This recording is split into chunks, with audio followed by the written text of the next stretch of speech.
All right, guys, welcome to another episode of the Aftermath Podcast. I'm James, one of your hosts. We've got Calvin to my far left. We got Dr. Tameka Duncan of Vitality Sports and Rehab with us today. They sponsored the show this time and last time. We got the incomparable AJ Carter next to us with Prime Performance. And to my far right, Christian Arellano, be messing up his name, one of our premier coaches and outstanding brown belt, world level competitive athlete.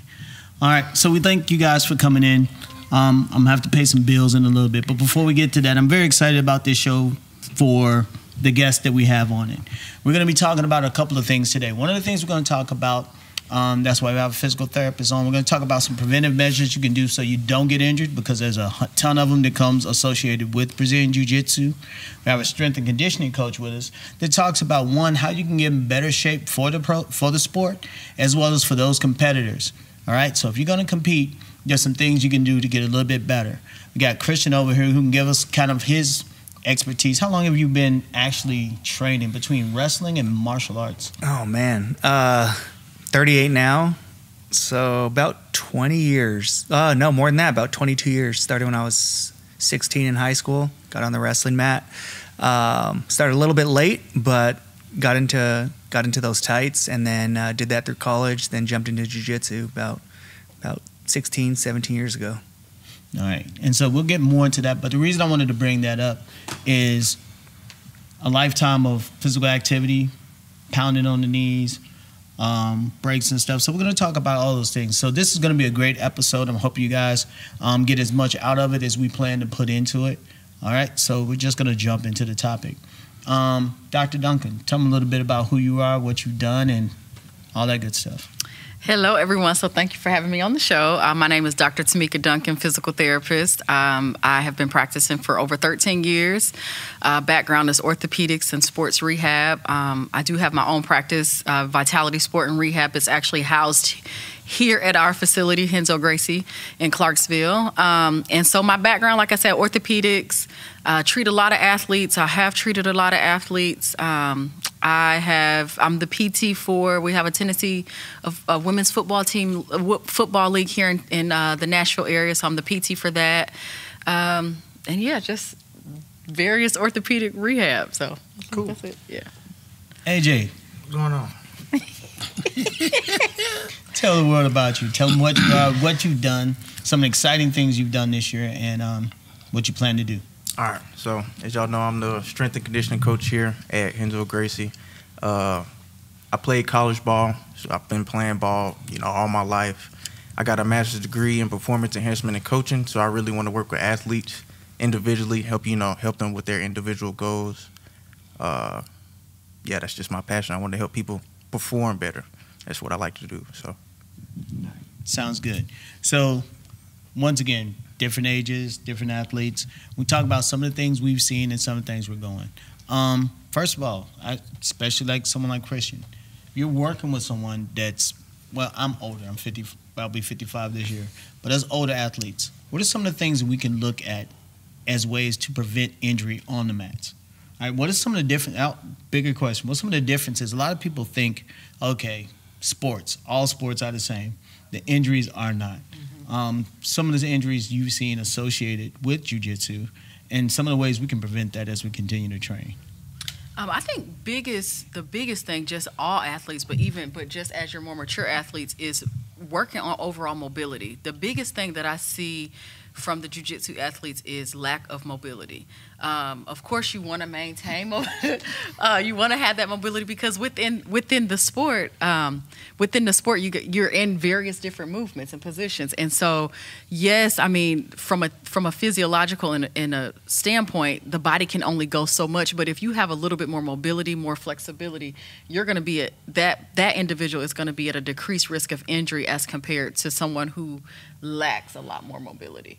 But so the biggest thing I would say with all athletes, but particularly the mature athlete, is working on mobility, working on flexibility, just to keep your body moving. So when you are put in those compromising positions, it's not like a shock to your system, and those ligaments and joints are like, hey, what the heck happened?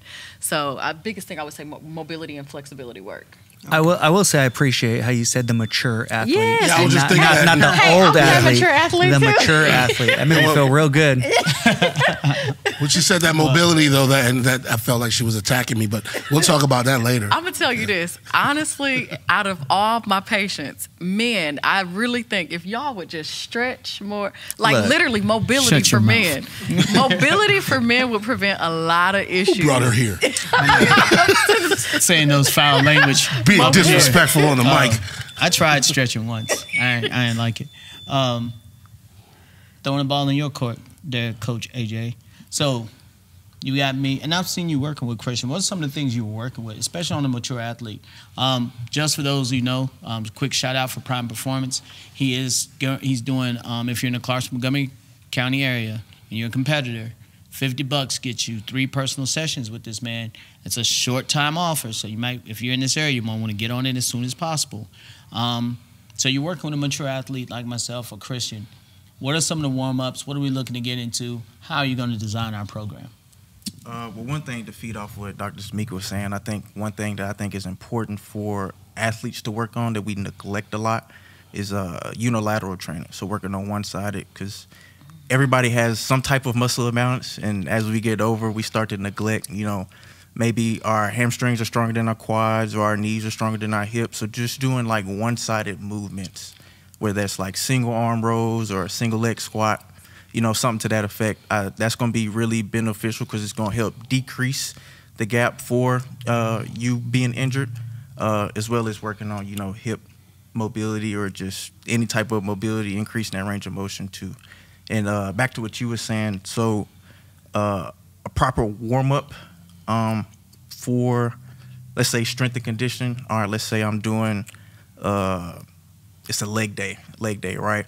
I want to be able to get those hips and then glutes involved, so I'm doing a lot of lateral band walks with the band or like monster walks. I'm walking at an angle with the band, doing like hip lifts, whether that's with the kettlebell or with no weight, warming up the ankles, knees, and hips, and then hopping straight into my workout. So, Yeah, sounds good. So you say you touch on that no weights part. Now working with just body weight basically, would that be best for somebody who does have joint issues, stuff like that, to start off light and then kind of move forward, or is it better to just put a little bit of weight, even if it's only 8 pounds, to start that? What's the best way to go about starting that off?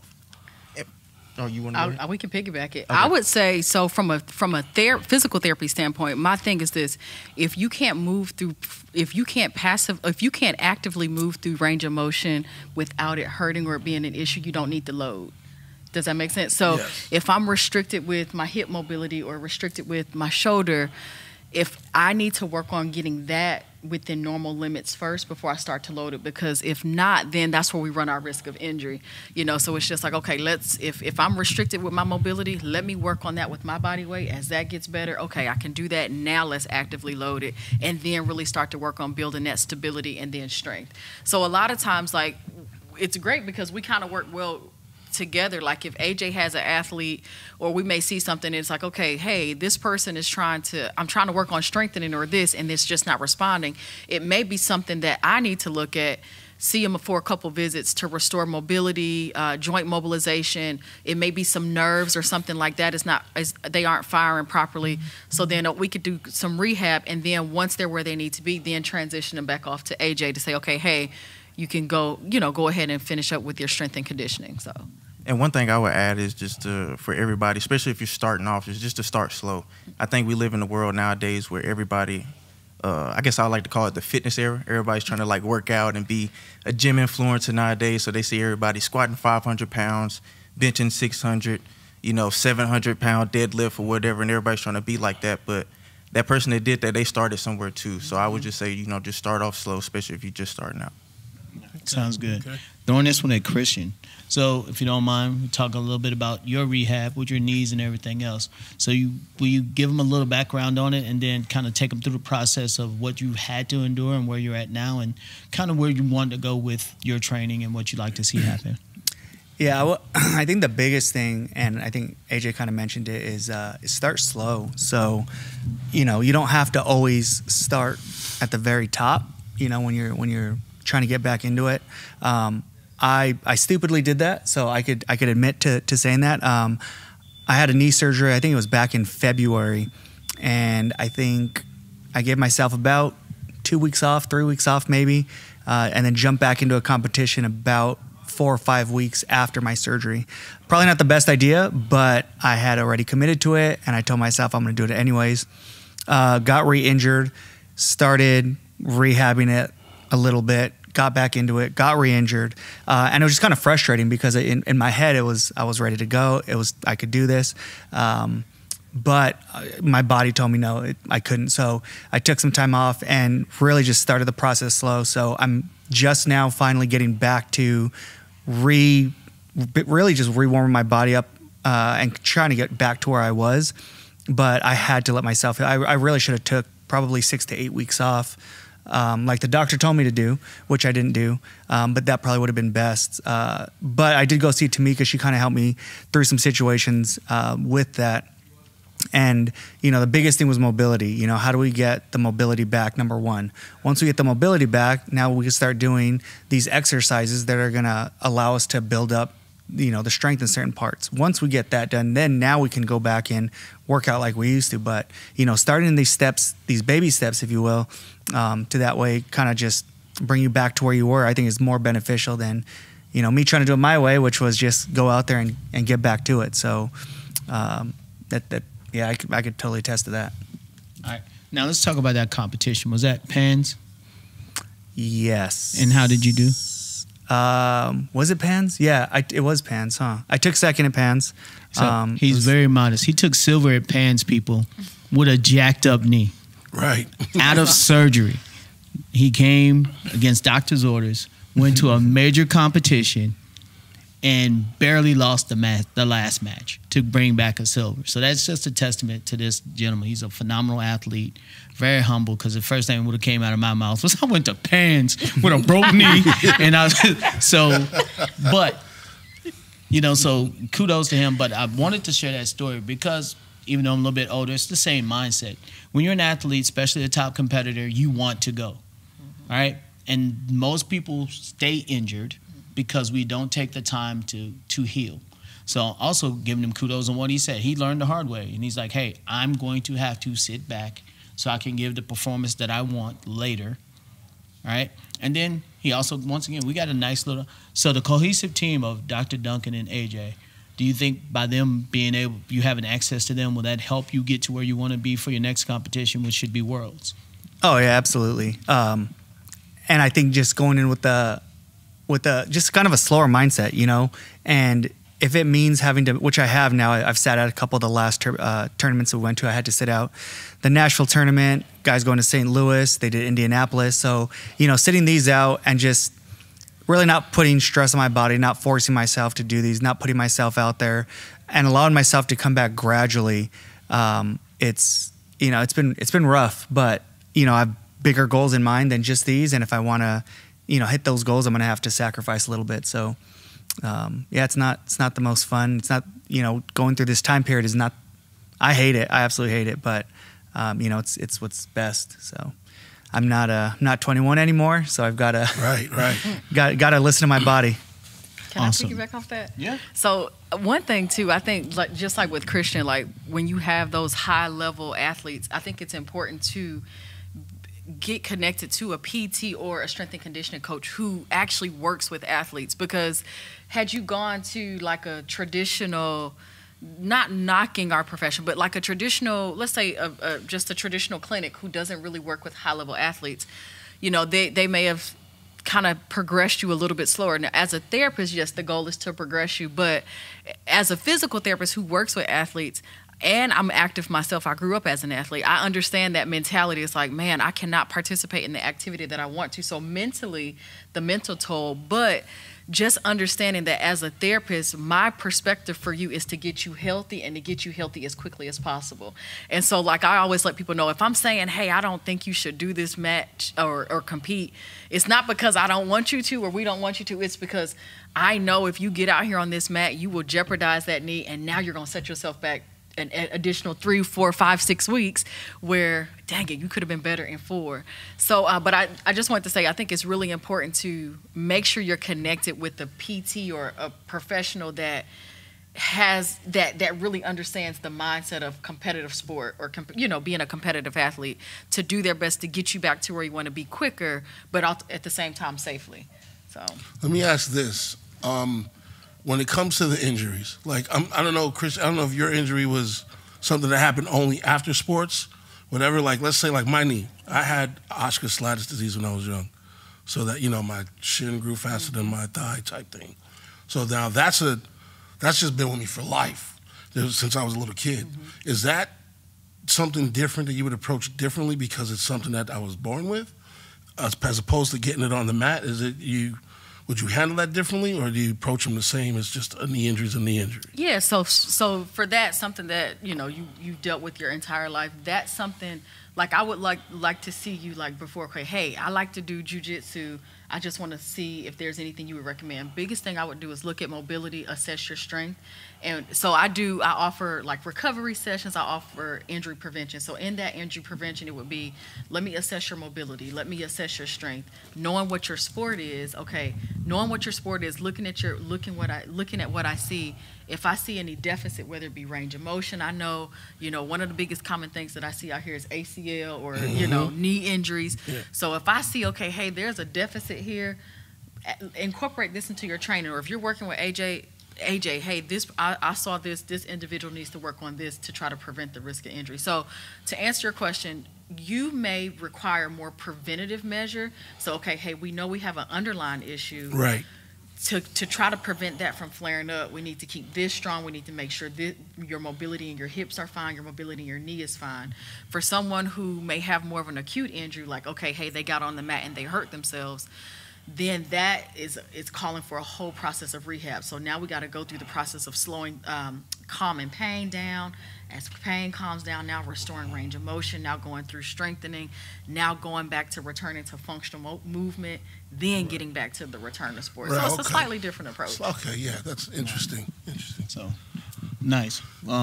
Congenital versus acute. Mm-hmm. Right. So my background, I said it before, is nursing. So once again, best way to find nerds, go to a jiu-jitsu gym. I'll always tell you. Facts. All right, so you want to, we got from Dungeons and Dragons to physiology, He's talking and about brain surgeons. You got brain surgeons and you'll find them in a jiu-jitsu gym.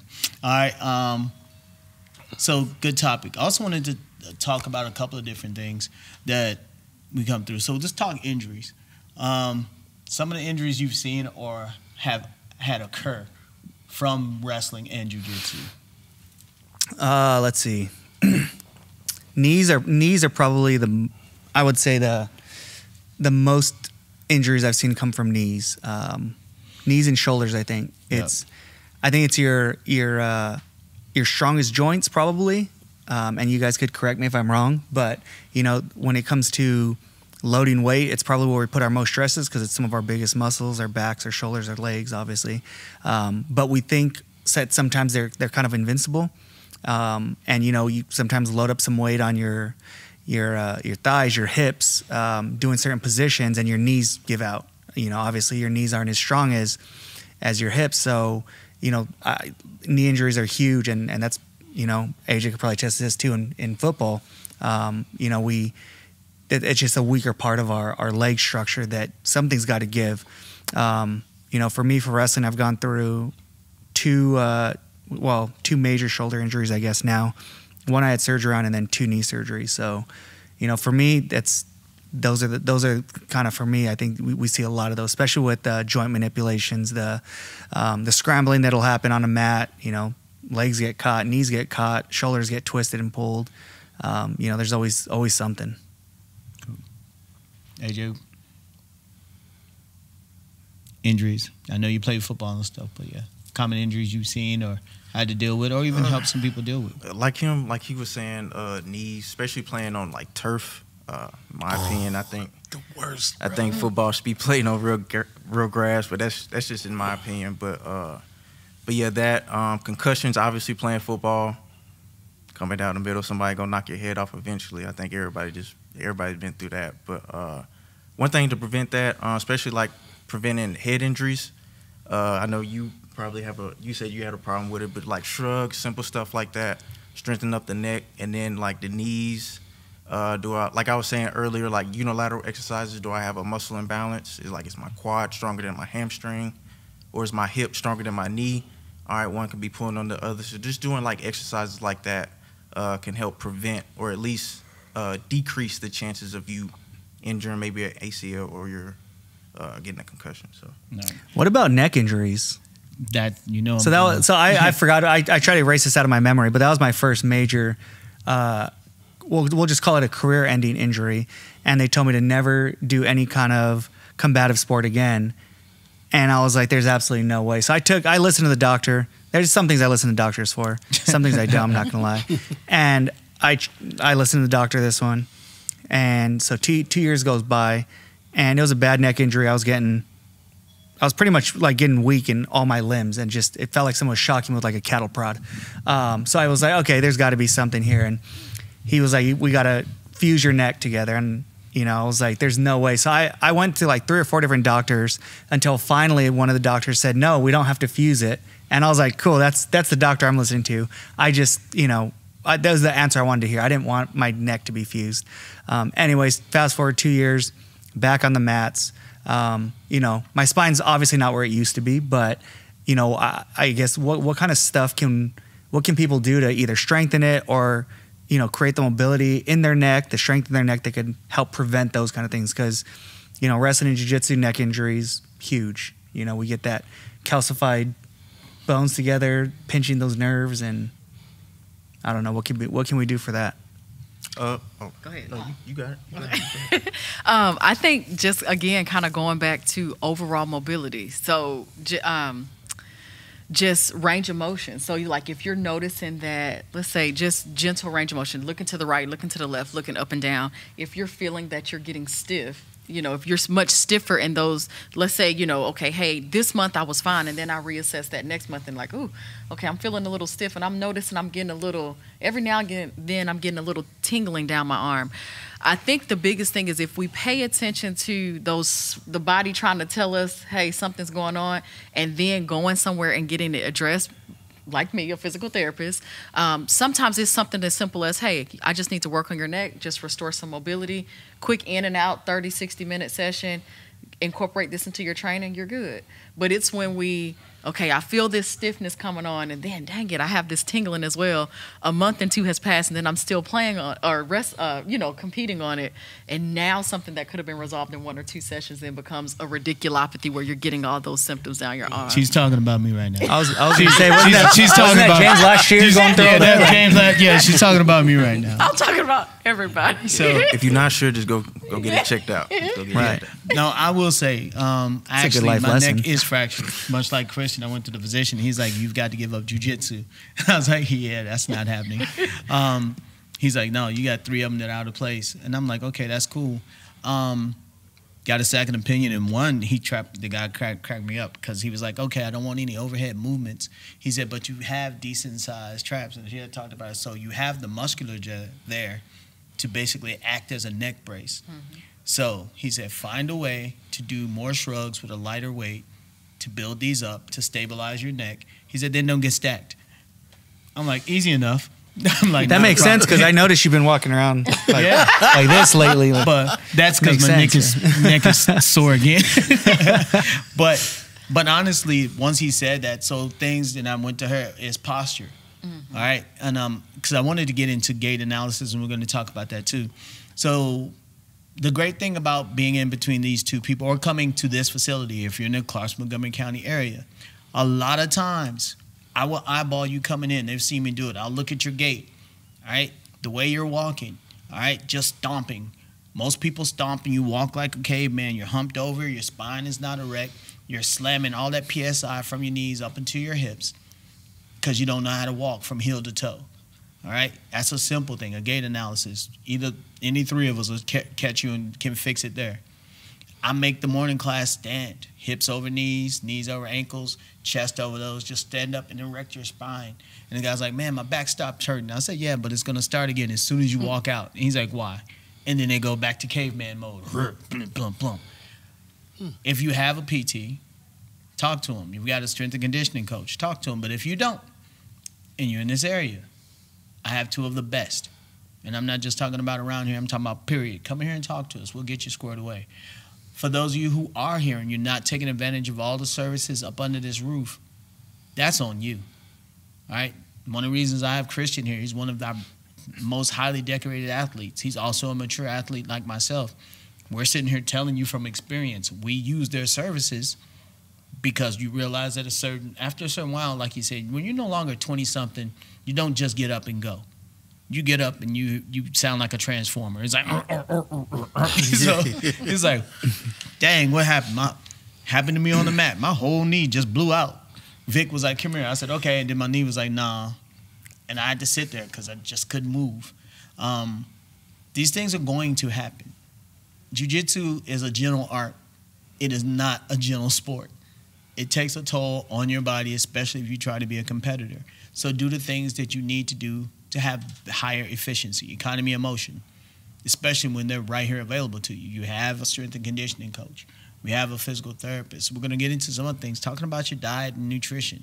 All right? So all these things can be answered here if you need it. So those are some of the things I kind of wanted to allude to, but I wanted to talk about those injuries. Also, one of my favorites, that me being facetious, costochondritis. You want to tell them about that one? Mm-hmm. That happens more in jiu-jitsu than people think about it. It's a twisting, whether you think you broke a rib or you popped that rib, it will take you out of the game for a month to a month and a half.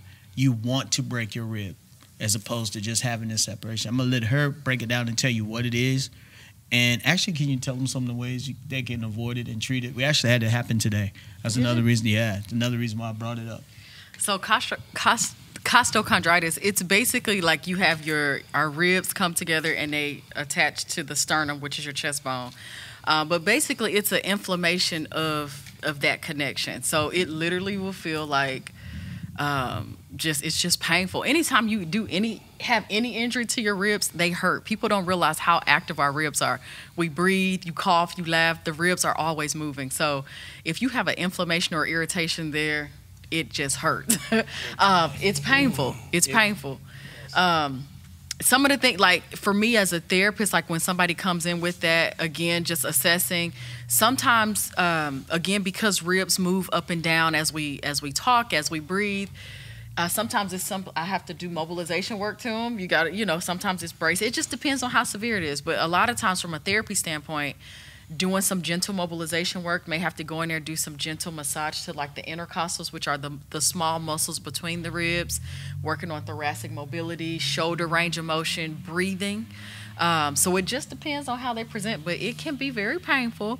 But it's one of those things where you want to come in and get treated. That's one of those things where it's like, if you baby it too much, it may take a lot longer than it needs to recover versus letting somebody help you out.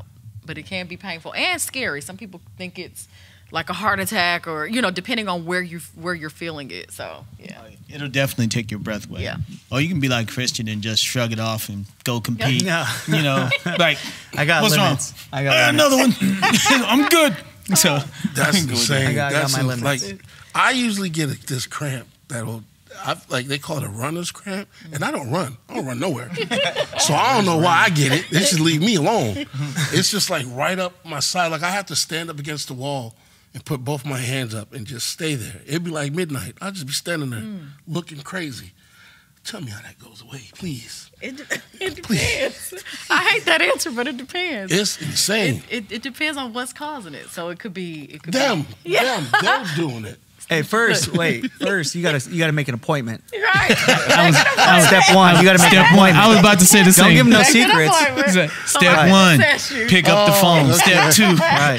Fine. I see where this is going. But it depends. It depends on what's causing it. It could be back. It could be your hip. Hip may be a little, may not be, may be stiff. Right. It could be your pelvis. It could be a lot of things. Damn, my pelvis is the way that they ain't even know it. I'm trying to make an appointment so you can make me happy like this guy.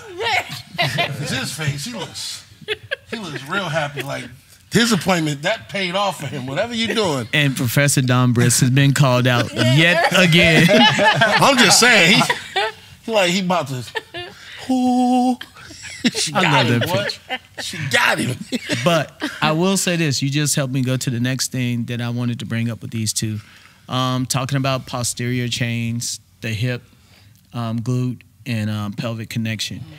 I think for most jiu-jitsu athletes, that is probably the most underutilized and most misunderstood muscle group and chain going. And you can see it. And I think that if we could, I don't know, we may even have to do a special on that. I'm kind of thinking out loud because I think if we can get most people to understand that, we probably prevent a lot more injuries. Absolutely. Let you two go ahead and cover that. Piggyback off you. Okay, I was gonna say I'll go from a PT standpoint. So research shows, like I would just talk about like ACL injury or any type of knee injury. Research shows that a lot of times, I'll just say this, in the majority of athletes, not just jiu-jitsu athletes, but when there's a person that has recurring knee issues, my first thought is, of course, assess the knee, but also look up the chain. What's happening at the hips? What's happening at the glutes? Many times the hip abductors, the external rotators, the glutes, they're weaker.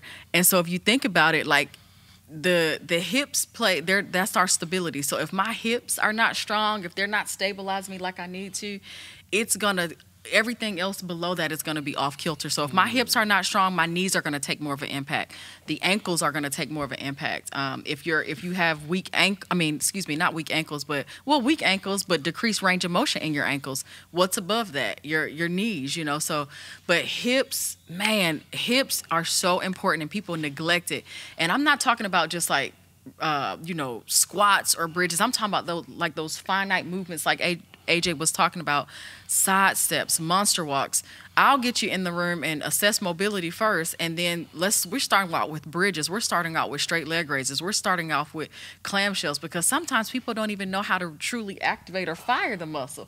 And I'm like, I can burn you out with your body weight in 2 minutes, more than you don't need equipment. You don't need equipment, yeah. So Calvin, I think she was attacking me again, man. She was referencing your last you see that? question from James over there smirking. That's cool. When she said those clamshells, I was like, ooh, I'm out. I'm out. I quit. I would say real quick, just in the sports world, not just like jiu-jitsu, but football, basketball, anything, sports in all aspects, you're doing explosive movements all the time. And one of the main things that you need in order to do explosive movements is good hips. All right, you can't extend your hips. You can't have extension in the hips, knees, and ankles. All right, without strong hips, without strong ankles, without strong knees, and also without strong glutes too. So doing exercises like, whether that be RDL, like I was saying about the unilateral stuff, working on single leg RDL. What's RDL for the lay person? Romanian deadlifts. So just working on like hamstrings and stuff like that, and also Nordic curls too. That's one of my favorite things to do, especially like with athletes. Nordic curls. What's another good one? Superman. Bird dog. Yeah, bird dogs. It's plenty of exercise you can do, and like she was saying, you don't need equipment. You can do all this stuff at home. And then like hip lifts is a really good one. If you have weight, do that with weight. If you have a band, just do it with a band. Literally all you're doing is just standing there and lifting your hip up. Or bringing your knee up as high as you can. Try to touch your chest. Or doing like a half kneeling, like right knee up, left knee down. And then you're like a few inches away from the wall. And then you're just trying to see how far you can go without your heel coming off the ground, towards the walls. It's just little stuff like that can go a long way for you, so. I'll also say, like the reason why, just to kind of break it down a little bit further, the reason why the hips and that posterior chain is so important is because we function just period in life, but in sport, multiplanar motion. So we're not just, when you're an athlete, you're not just walking or running forward, you're cutting, you're turning to the side, you're pivoting. And so it's the hips, it's our core that helps control those motions. So if we don't have that stability, that support, you're going to do it. The body's smart. The body's going to say, hey, you want me to move this way? I'm going to move that way. It may not be the most efficient. It may not be the best way to do it, and you may jeopardize or be compensating and then run the risk of injury elsewhere. But it's going to do what you want it to do. It just may not be right. So even with what AJ is saying in terms of doing these exercises, it's even important to make sure we're doing them properly, because a lot of times, with me being a PT and like I go to the gym, I see people doing lifts or lifting all the time. I'm like, Lord, they're about to tear something up. I start handing out cards. Like, you're gonna need it. You're gonna need it. Yeah. So even just proper technique with a lot of motion is so important. Like, I guarantee you could drop the weight. People can reduce the weight on a lot of exercise, like whether they're weight training, strength and conditioning, whatever. If they do proper motion, you will be so surprised how much more effective your training could be if you're doing things properly. And if you don't know if you're doing things properly, that's when you get somebody like AJ to assess. And then if you still can't do it, and it's like something more is going on, then that's where you get a PT to kind of look at things a little bit more thoroughly to see, is there something more going on versus just that, you're not doing the motion correctly. So we covered the mature athlete and the current athlete. Let's talk about our future athletes or our upcoming athletes, the student athlete. All right. What are some of the things right now, like we starting them at 3 or whatever, what are some of the things that we can tell the parents to kind of look for, kind of encourage them to kind of help do with their kids as we're growing them up through this process and turning them into competitive athletes, whether it's jiu-jitsu, football, basketball, whatever? One thing I would say real quick is just building the foundation on. We already talked about hip mobility, ankle mobility, just overall mobility in general, and then just calmer like motor skills, change of direction, speed, and whatnot. Just basic foundations of those, and then it's gonna get easier as they get older. So, yeah, I would piggyback off that. Just having them move, they're enhancing their motor skills, and then if you're noticing, hey, my child looks like they're running a little bit differently than someone else, like their legs, they seem like they're heavy-footed compared to somebody else, then that's where you may want to connect with a PT or a professional that can assess them a little bit more thoroughly. But I think cross-training is really good. Literature shows that kind of when we have children in specialized sport at an early age, it actually increases their risk of injury a little bit quicker. So having them doing cross-training, participating in multiple sports, to really, that really just helps enhance their body in all aspects. If they're playing basketball, they're going to get a certain level of training. Their body's going to undergo a certain level of training with basketball as compared to jiu-jitsu, as compared to baseball or football. So just cross-training, getting them moving, enhancing those motor skills as they develop. Yeah. As an athlete that did it himself, playing more than one sport is beneficial. Yes. So for all the parents out there, put your child in more than one sport. Yes. What about for the parents that want their kids to start weightlifting at 6 years old? How do you guys feel about that? I wouldn't say as far as just like throwing weights on them. Just in general, I say it kind of jokingly, but like legitimately, what's a good age for weight? So not just body weight. Like, what's a good age for I've seen weight 6-year-olds at I'll say it, at CrossFit gyms and everything else. And like, once again, my background, not just in nursing, but as a personal trainer, it used to make me crazy. But what's y'all's take on it? I don't like it. I don't care for it either too much, but I would say as long as your child and you yourself as a parent knows that the child knows how to like properly move like their body and stuff like that, then maybe you can throw some like weight training, strength training in there. I would just stick to body weight, especially at that age. But I concur. I say body weight or resistance bands. Yeah. Because for me, what I see at that age is their bodies are developing, and so a lot of times they're growing much quicker than their muscles are able to keep up with. So really, it's just it's like, no, they have to learn how to move in their body. So kind of like what we mentioned earlier, if I can't move my body just with its own weight properly, I'm definitely going to run the risk of injury trying to load it with additional weight. And then especially being at that younger age, their bodies are developing. You don't want to do anything to prematurely stunt growth or, just increase their risk of injury as their bodies are developing. Yeah, I've seen kids that young that's probably the most athletic in the room at their age, around their age group, and they don't lift weights. So there's no point. You want your child to be the best at what they do, and you got children out here that don't lift weights, and they're up there with the top athletes at their age. So I don't think there's any point to it. So. Yeah. Right. What about kind of going back to the mature, the Jameses. Sorry. For the mature male? Yeah. Okay, got it. How do you think incorporating like you see all these videos, everybody getting cracked? I mean, like cracked.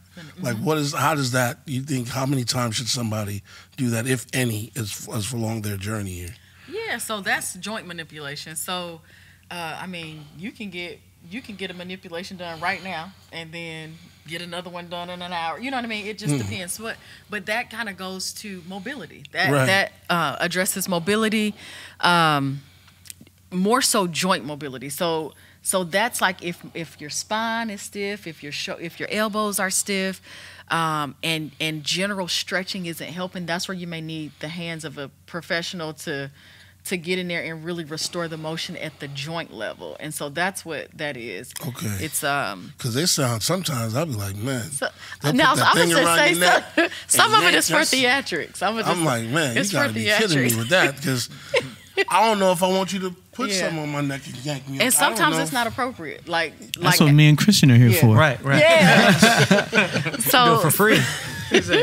So all you gotta do is put on again. I got you. Yeah. You need your back top today. I'm gonna take back that mature. You know, I was just joking, right, James? No, I was just joking. I was just joking. No, I love it when you guys talk about my age and my height and weight. Yeah, it motivates the role. So yeah, continue with that. Oh no, it's good for you guys. I think it's another T-shirt we can make. So now, I got a good question. Male. Ooh, I know that your diet is important. A person's diet is important for weight and overall general health. How effective, or how much would it affect a diet change? I'm talking like meat, no meat, vegan, not vegan. You know, how much of that should really go on to help your joints, to help your, you know, how much of that is important?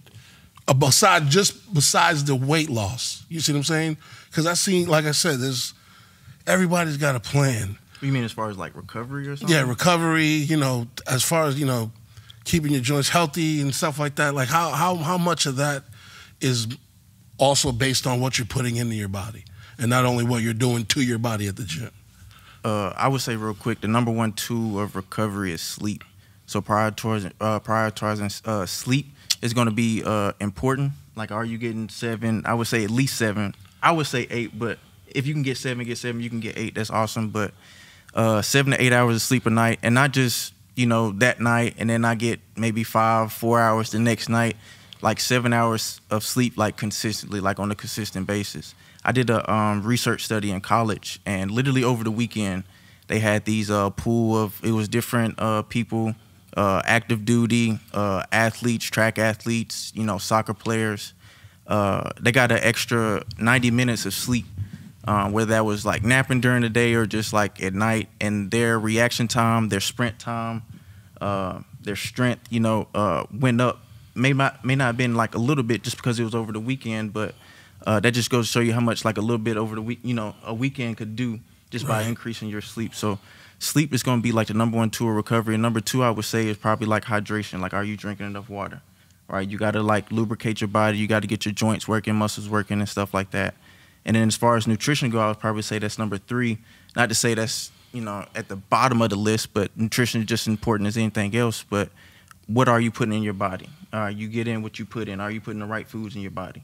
Are you getting enough protein? Are you getting enough carbs? Especially before and after, especially before, you know, doing something like this. Jiu-Jitsu is, you exert a lot of energy, right? You got to replenish. You need to recharge and stuff like that, especially before and afterwards. So, and it also depends on the person too. Like, I may not need as much protein as, you know, he may need or whatever. But yeah, it just depends. So, okay. I would say too, just from like a injury standpoint, just like AJ said, like my motto is we are what we eat, you know. So like if we're feeding ourselves I'm a Pop-Tart. She just called me a pork chop. Oh, Pop-Tart. I'll crush a Pop-Tart before training though. If we're feeding ourselves, you know, a lot of junk food or processed food, we can't expect our bodies to go out and perform at the highest level, you know, because we fueled it with junk. But even with like rehab, so like if I'm treating an individual, let's say you have, I don't know, ankle sprain or whatever. Right. High sugar actually is an inflammatory. You know what I mean? So there's certain foods, like from a rehab standpoint, I'm not a nutritionist, but there are certain foods, like, I talk to my patients, like, what does your diet look like? Are you eating a lot of processed foods? Because that in itself it breeds inflammation in the body. And so that can affect mobility. That can affect just how we feel overall, perform. Okay. So, Okay. yep. Okay. And I will say this, and actually really good answers. But as far as that dietary question, we will have a nutritionist. We're going to bring them in on here, someone who actually has it, because it's a lot of different things. Mm-hmm. People get into, I don't want to go down a rabbit hole, but there are foods that heal. Mm-hmm. And there are foods like more red meat is going to have you're going to have a lot more inflammation. Right. All right. So that's a given. But does that mean take all your red meat out? No. So moderation. Right. So my biggest thing when I was training people or working with their meal plans is I'll never tell you what you can't eat, but I will tell you how much of it or how often that I would like for you to have it. So if you think of anything, like anything in life, moderation, don't overdo it. Right. And then as you start to back off certain things, then you can increase on other things. So I would always tell people, like, I was joking about it earlier. I had a client who was like, man, I'm not losing no weight. I'm working out. I'm doing everything else. I'm like, show me your diet diary. What are you eating and drinking? Meal plan was perfect. Drunk 1.5 gallons of sweet tea every day. Drinking their calories. Yeah. So he never saw his weight shift because all the work, all the meal planning, all this stuff that he was doing, he was throwing it right into the trash can because every meal, Drinking the tea. drinking sweet tea. He had cavities? Eventually, probably. Man, that's a lot. That's a lot. Yeah, and I was like, you drink 1 gallon a day? He's like, I do. I was like, bro, that's it. He's like, and was upset. He's like, I'm not giving up sweet tea. I'm like, you don't have to. All I'm going to ask you to do is a 1-for-1. He's like, so what? If I drink 1 gallon of tea, I got to drink 1 gallon of water? He's like, I can't do that. I said, so drink 1/2 gallon of tea and 1/2 gallon of water. I said, we're going to do an equivalent drop-off. And then eventually he was able to break it down. And when he saw his gains, it was like he couldn't believe it. Right. And Maybe he some was Splenda. yeah. That'd be good. Just to add on to what you were saying, I tell people all the time, like, it's like you don't have to give up the foods that you want. It's always like a healthier way to cook most things, I would say. Just like I was telling Calvin earlier, mac and cheese, you can buy the pasta. I buy the protein pasta, high in protein, and then for like my sauce, I'll do like cottage cheese and mix it with whatever type of cheese I want. That's gonna be a little healthier than the boxed mac and cheese, the Velveeta's, the. You can't come over for Thanksgiving. Heavy Don't. whip. I promise you it's good. No. I promise you it's good. Look, You put raisins in there, No. AJ? You go right. no. That's a potato salad. Look, if I'm Raisins going and to my potato mama's salad. house, I'm eating right, man. But I'm just saying, like, during the week, I Yeah, throw, right. make it look clean. Or But I whatever. think tuna in there that too, goes for a don't lot you? of things too, and you guys could probably agree to this. Is that, I mean, first off, cook. You said processed food. If you just step one, cook your own food. Yeah. That's huge right there. You could, obviously something like, let's just say like fried chicken. We could eat fried chicken all day. It's probably terrible for us. But if you cook it and you're doing it yourself, it's a lot better than someone else doing it for you or buying it frozen and deep frying it that way. Like Going out there's to Popeye. what's that? I said going out to Popeye. Right. But that's a good easy way to start. And then like he said, there's alternatives. You balance it out. But we're all human. Like he said, going to mom's house, we're eating different. It's a holiday, we're eating different. So It's okay to splurge. Man. Right, So, right. See, my problem is I trick myself with that nonsense. I'll be like, I don't drink soda, so I'm gonna eat this cheeseburger. I try to substitute myself. My substitutes ain't no worse than what I had in my hand. Yeah. You know what I'm saying? So it's just, I don't know. I won't beat you up for eating a cheeseburger. I won't. But it's how many cheeseburgers and how often are you eating cheeseburger? If every day I'm eating 2 to 3 cheeseburgers, then that's a whole lot of red meat. Going to add up. It's going to cost you. One, you're going to clog up. You're not going to process it well. It's just that. So that's why I tell people, you like a cheeseburger, have one every 2 to 3 days, right? Not every day. And it's easy because it's convenient. You're it's rushing convenient, around. You yeah. want to get. That's why they make it fast food. Fast food is fast death, but that's why they make it. So plan. Be like, hey, kind of like Christian was saying, if I cook my own stuff, make a lot, and when I prep, that's what, if I cook, then I just go ahead and I put it in the containers because I'm already in a cooking mood. I normally cook either on a Saturday or Sunday, do all my prep, then I'm done. And I did it one time as opposed to if you're trying to think about it daily, it becomes overwhelming. You don't want to do it. Like people, I'm old school. So when I was in the military, I used to iron all my BDUs on Sunday, so I was good for the week. When I was a nurse, I ironed all my scrubs for the week, so they'd just be there, and all I had to do was pick and go. I tried to just make it simple for yourself. And then you can make it fun. If you got kids, a loved one, your wife or whatever, or significant other, go in there, this is the day we cook, right? I may do the meat, they do whatever, then you put it together, and boom, you guys just meal prepped for the week. So there's ways you can make it engaging, you can make it fun. And then your celebration, oh yeah, we're gonna meet for lunch. Now I'm gonna have my burger, I'm gonna drink my sweet tea, I'm gonna do whatever. I don't mind paying that for that because I know Wednesday, when I had a murder sesh, I'm gonna be up here chasing Christian, trying not to die. Right. Holding AJ down and laughing at his hair. But you know what I mean? But there's trade-offs. Right. But if you plan, then you can make it a lot easier for yourself and then going forward. And it's kind of funny. I do contracts. I ain't going to this, but I write contracts to myself that I sign, and I keep it where I have to look at it. So I just redid my contract because we got Worlds coming up. He's committed to it, I am too, and some other people. So I'm going to go on vacation, but when I come back from vacation, chasing him down, I'm going to spend 3 hours a week wrestling with him. I'm going to spend extra hours doing all this other stuff, but that's working on jiu-jitsu and technique. So what I'm doing for myself is cleaning up what I eat and put into my body so that I have a better fueled machine. Right. So I'm cutting out a lot of the red meats. I'm going back to my prepping. I bought a whole bunch of trout and all this other stuff. So I'm going to refine what I'm eating up until we hit the podium. You know what I'm saying? Yeah. But I wrote a contract with James to help hold me accountable, just because. But we had a vacation, family reunion. I know what's going to happen. Yeah, you already know what's going down. There's nothing you can do about it. So that's why I was like, are you doing? I'm saying, no, I know what's happening. So I'm kind of backing off on my training and everything now because it's just finna go, we finna eat, we're going to drink, we're going to be silly. But then when I come back, that was good, but then it's time to work. So I like that. I guess because like you said, I try to break it down. Like if I'm out with the kids taking a road trip, we got to stop to eat. I'm the guy that's all right. Let me get a double cheeseburger, plain. I don't eat the bread. I'm sitting there looking at the kids like this is some bullshit.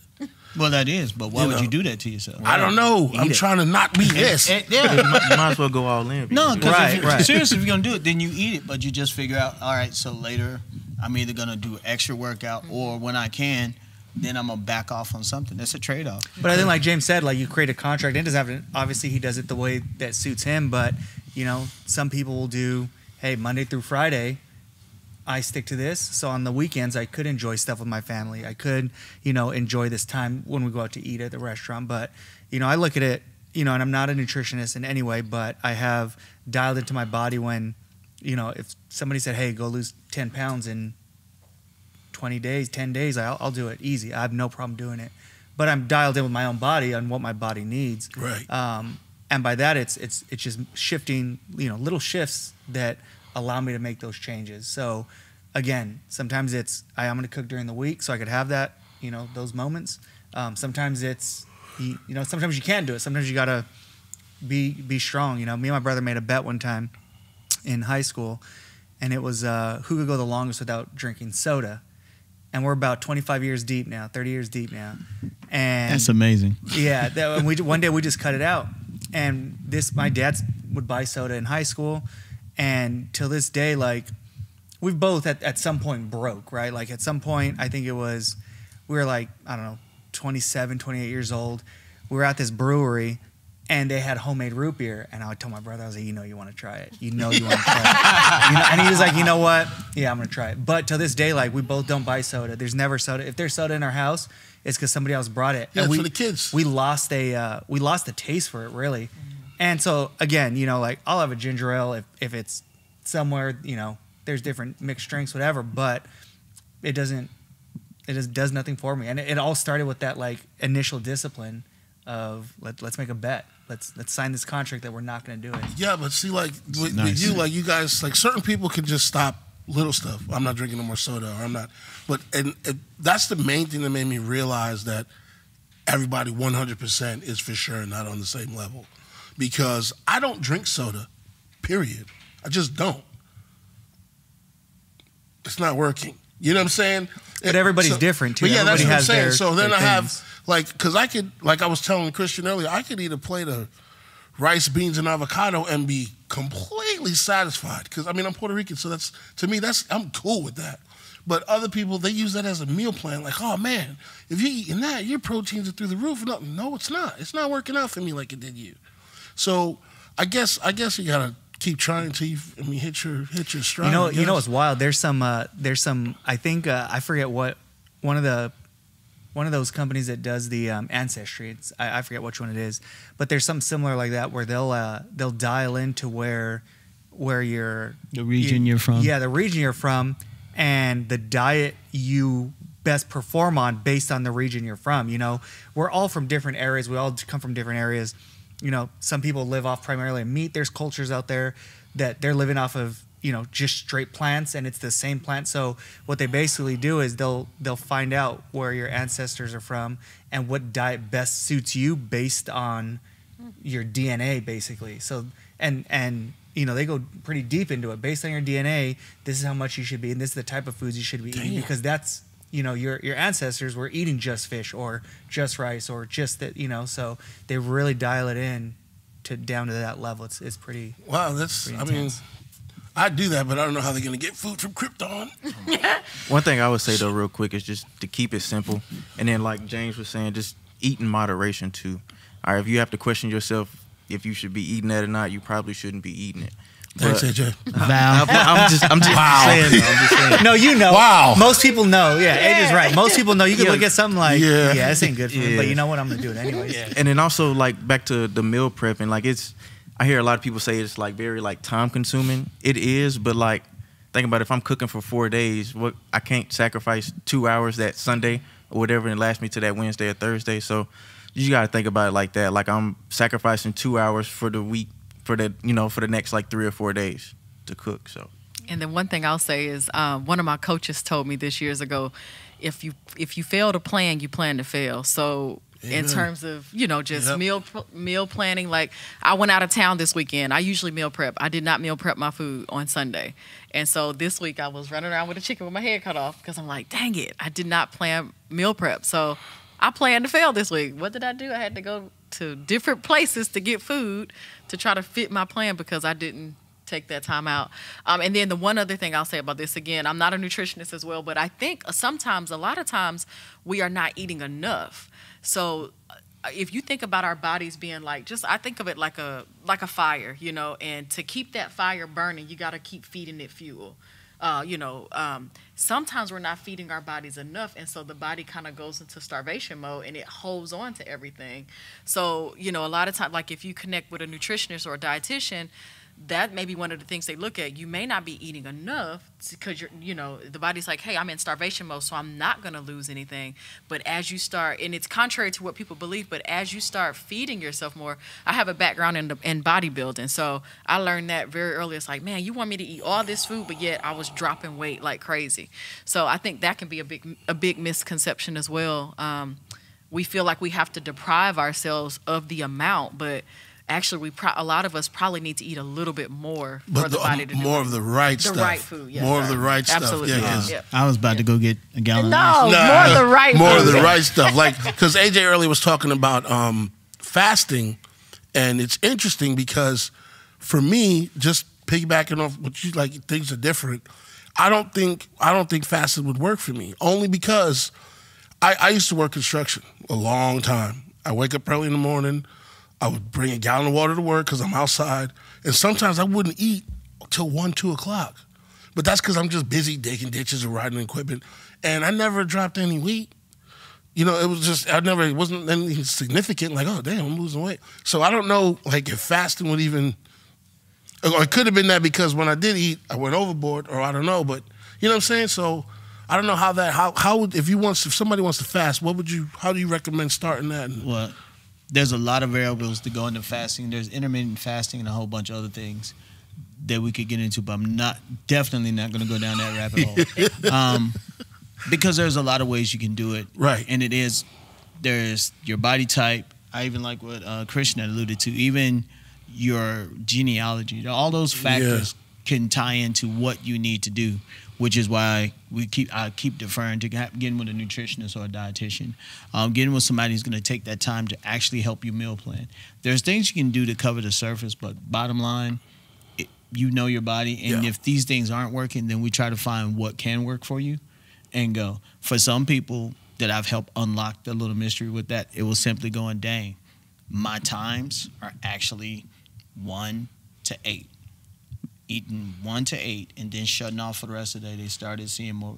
I actually had a guy, I made him eat 3,000 calories. He's like, I've only been doing 15. I said, no, we're going to double what you've been eating, make you drink more water, take away a little stuff, and I want you to do it for a month. First 2 weeks, he's like, man, I gained 5 pounds. And he was not happy. I was like, that's okay. Keep going. And then he's like, I don't know what happened. It just fell off. I said, no, it didn't. Look in the mirror. He's like, I got more muscle. Muscle burns fat. One of the biggest misconceptions, and she's heard it several times, especially out here, women or guys that were bigger. Man, I don't want to lift because now I'm going to get bigger and heavier. Yeah, I hate that. Yeah. Me too. See, you got to have muscle to burn fat. And a lot of people don't get it. No, they're like, I'm getting too big. I'm like, cool, you're going to shift. And they'll be like, no, I'm getting bulkier. And it's that whole of, that's the other part. She talked about it before. That's why we're all here.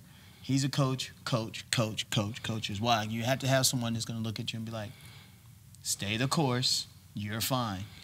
Well, I'm bigger and I'm bulkier. That's okay. Keep eating the way I'm telling you to eat. Keep drinking the water. And then the shift happens. And they come and they're like, damn, I'm shredded and the weight's gone. I'm like, yeah. Nice. Muscle burns fat. But there comes that time in between. I call it the flex zone, and it sucks. You're building muscle, and you haven't burnt that fat, so now you're just thick. Right. All right? And people hate that. They're like, oh, it's not working. So if it's not working, I'm going to go ahead and eat a cake. I was like, no, that's not it. Stay the course. I told you it's going to take X amount of days. Go through those days. And we've covered a lot. I'm actually enjoying this conversation. I got one more. What about cheat days? Are those good? Yeah, if Cheat it's days? a day. A cheat day? Just throw a cheat day in there and just do what you're going to do? Well, that's what Christian had talked about. He had a cheat weekend. I mean, let's face it, we enjoy our sports. We enjoy being athletes. We enjoy working out. But at some point, we also understand that it doesn't fully consume us. I mean, maybe for some it does, which is great. That's them. For me personally, for instance, I love food. I really do. It makes me happy to eat. Most people it does. So for me, it's if I'm going out with friends, family, and we eat, it's an experience. It's a bonding moment. It's something more than I shouldn't say something more. It's something different than my sport has to offer. And I'm going to allow myself to do those things to create those memories and experiences. So yeah, it's I don't consider it like I'm cheating on anything but it's you have to allow those moments in your life too and enjoy life. Like there's cheeseburgers on this world for a reason. Let's eat it. It's just just be smart about it. Cheat days are good. I would just say don't let it become a problem though. You can have a cheat day. Let's say your cheat day is on Sunday, and then Monday, let's say you went to work or you came out here and you had like the best roll of your life for the whole class or whatever. Oh, I need to go reward myself. Okay, that's cool, but let's get back right the next day, because you don't want to end up being like, okay, it's okay. I've worked out a lot. It's okay if I have this, because this is gonna turn into okay. Well, I had that, so justification. Yeah. Easy excuses. I call those the easy excuses. Yeah. And that's why, like he was saying, even having like a PT like Dr. Tameka, accountability is important too. Just having somebody like in your ear telling you like, nah, man, like come on, we need to do this. Yeah. Okay. Yeah, and if you have, I think accountability is probably the biggest thing. So if you're, for instance, well, I'm not losing, I'm doing this, I'm doing this. Well, maybe hook up with a nutritionist and create something and have that as your accountability. Okay, cool. We're doing all these things. It's not working. Okay, what do we adjust now? And those are some of the benefits to writing stuff down, creating journals. Some of the stuff that they've been talking about. Even meal prepping. It seems like it's I'm eating the same thing, but maybe someone's starting out. It's good, so you can see exactly where you need what you need more of, what you need less of, that kind of stuff. So excellent. And make it easier for you to dial in. Like you said, and that's the great thing about prepping. You can start seeing, okay, this series worked for me. this one not so much. So then you can kind of dial in, like I said, till you get to that point where you know, all right, I need to drop. This is the one that helped me. I'm going to go back to that and do those things. We're about to bring this to a close real quick. Calvin, any parting words, things you want to say? No, come join the Pride. Come see the doc. Come see my man AJ. Let's do what we do. Dr. Duncan, tell them who you are, what you do, and where they can see you and how they can find you. All right. Again, I'm Dr. Tameka Duncan, physical therapist. If you have any rehab needs, recovery needs, or want to prevent injury, you can come see me here within Renzo Gracie. My practice is called Vitality Sport and Rehab, and you can also find me on all social media platforms. AJ. All right, AJ Carter, and here at Prime Performance, aka Renzo Gracie, we train athletes here, and that's just not people who play sports. There's working moms, your average Joe. We teach people how to like move properly, be in tune with their body, so it's not just some bodybuilding session, some meathead session. We teach you how to move. So, yeah. That's all I got. All right, Coach Christian. Yeah, my name's Christian for those of you that don't know me, even though I was introduced earlier. But I've been working out, training here. I do some of the Jiu-Jitsu classes here as well. I'm here actually Thursdays for the most part, doing that. Teaching class at 6 o'clock. Otherwise, you could see me anytime throughout the day training here when I'm not working or hanging with my kids. Cool. All right, which brings it back to me. All right, Coach James, once again, one of the black belts here, one of the owners, and always privileged to sit at this table with the group of people I have here. I cannot brag enough on the team that we have assembled here, and I will always continue to toot the horn of the people that we have at this facility, starting from the head instructor down to what I call our support staff. And what that means our teammates, from Calvin to Chloe to some of the people that you'll just meet here at the gym who don't have an official title, but they're going to make you feel super welcome. They're going to show you and tell you about everything that we have here. Between our coaches, the support staff, and just the people here, we're going to bring you in. We're going to give you the best experience we can. If you're in the Clarksville-Montgomery County area, you're looking for a place to train, whether it's Brazilian Jiu-Jitsu, Judo, wrestling, boxing, Muay Thai, strength and conditioning, or physical therapy, I know a guy. All right? I got a spot. You should come by and check it out. And this is anybody, whether you're 3 or 93. We got something that will help you be better in life, not just physically, but spiritually as well. I think this is a great place to be. I actually really enjoyed this conversation. I hope you guys did. It was good. I appreciate it. It was fun. I had a lot of fun. I hope you guys enjoyed this. If you like it, once again, hit us on the socials. If you want us to go more in depth, we'll do it again. I'll get these guys back up here. I think I'm going to try and bring in a nutritionist next time since we had a lot of questions. Nope, I'm doing it. We're going to get these guys back. I'm going to get a nutritionist, and we're going to hit that one, and we'll start talking a little bit about the food and stuff. So, once again, if you guys like the topic, hit us on our socials and get back in touch with us. All right? Until next time, we'll see you guys on the mats. Thank you for joining us on the Aftermath program.